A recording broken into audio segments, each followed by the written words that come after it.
Hi everyone, it's Taylor here today. Welcome to a sort of post-game, post-mortem reaction to the Airdrie game. I made a little podcast audio sort of thing, if you want to call it that, where I just sort of spewed my processed thoughts about the Airdrie game. But if you don't want to listen to that, my analysis was basically we were really poor for the first 30 minutes of the first half. We weren't, it seemed like we weren't going to score in the second half no matter how hard we tried. It just felt like one of those games. We were missing Finlay Pollock and having the pace in the final third. And I think Josh Mullen got a bit too much scrutiny. And I think we can still make playoffs. Falkirk's going to be a hard game. Luckily, Partick still have to play them as well. But of course, we need to go and play for the win. I'm hoping for the win ultimately as a fan. And that was effectively it. I think we can still make playoffs. We're only 2 points off Partick now, which is ideal. Well, it's not ideal, but it's the ideal situation of what it could have been when we drew it here. So yeah, that was basically my reaction. I do have a more in-depth audio reaction that will be coming up now. But if you just want to see my basic thoughts, there you go. So we'll get into that audio reaction right now. Hi everyone, it's Taylor here today. Welcome to a sort of reaction to the Airdrie game. I know I made the vlog on Saturday, but my thoughts were quite raw and I didn't really have time to process things. And my thoughts are still somewhat the same, but I've got some more sort of detailed, I don't know what you'd call it, analysis, I guess. So, effectively, it was still a really, really painful game, you know. We were making chances in the second half. It was a really good performance, but nothing was going in. There was a sitter missed at the end. It felt like one of those games where we weren't going to score. And I know we did score, but what I mean is when we were getting on the attack, it just felt like one of those Rovers games where you're going to do everything except score a goal. And yeah, I still have that feeling now.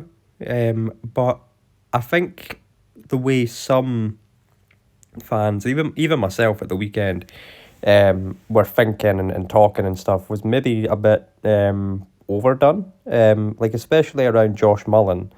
I think, you know, emotionally you want to find someone to I guess blame the performance on, especially in the first half, and I guess Josh Mullen got the brunt of that. And sure, he didn't have a good game in the first half, but I mean, he's the reason that we drew the game. He didn't score the goal, but he put the cross in for the goal. It was Jamie Gullen that scored, but it was Mullen that assisted the goal, you know. If he wasn't on the park, it could have been different. And I suppose you could argue if we had a better first half, it could have been different, because we were just asleep for the first 20, 30 minutes. And Airdrie were all over us. And it's a concerning pattern, I guess, that I've noticed in the past few games, you know. For Ayr, it was all Ayr for the first maybe 10, 15 minutes, and it was for Queen's Park, it was exactly the same. Dunfermline different. It was clear that we were the better team, but for a majority of the game, for all the game, I'd say. But I suppose that's a team that's on the complete opposite end of the table. And at the time, Dunfermline were in a bit of a free fall. They didn't have Neil Lennon. They didn't have a new, I don't know what you'd call it, sort of tactical vision. It was the same manager, same similar team kind of thing like that. So yeah, in terms of how I'm feeling overall, am I still, I guess, optimistic that we could make playoffs? I'd say yeah. Like I don't see how it's impossible. With 2 points and 3 games to go, I think it's definitely doable. I mean, of course, I don't like it when you need other teams' results to go in their favour, but that's how football works at the end of the day when you're in a league system, and you've not been consistent enough to be confirmed a playoff team or even confirmed a promoted team, for example. That's just the way it is.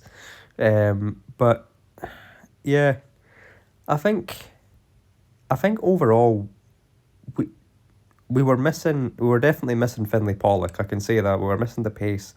We were missing the quality that you'd get in the final third there, which was a bit, wasn't great. I don't think it's detrimental though. Maybe I'm just being overly optimistic there, but I don't think it's detrimental. In terms of where I think Raith could go from here, I definitely think we can get a win against Queen's Park and a win against Morton. I don't know Falkirk though. Falkirk are going to be fighting for the league, unfortunately. Double-edged sword. We were talking in the Raith fan group on WhatsApp, and some were saying they wanted Falkirk to win the league. Some were saying they didn't want Falkirk to win the league. So when they play, I think they do still have to play Partick. I think when they do play Partick, it's they're going all out to win the league. So yeah, I guess, but the Achilles heel is that when they play us, they're going to be going all out to win the league, which means they're going to be top quality, and Falkirk have been really, really good this year. We have beaten them once. We have beaten them at, I've completely forgot what their stadium's called. The Falkirk Stadium, that's its name. We've beaten them once at the Falkirk Stadium. That was in the cup though. And I think those games create a different set of morale for the players, but I hope that same idea, that same mentality can come out. I don't know what I'm hoping for in that game other than a win. You always want to see your team win, but if I'm trying to be a realist about it, I'd say getting 2 points would be ideal. That'd be my opinion. But yeah, that's my overall opinion of this current, I don't know what you call it, that this sort of match reaction. Hope you've enjoyed it, and I will see you in the next one. Bye bye.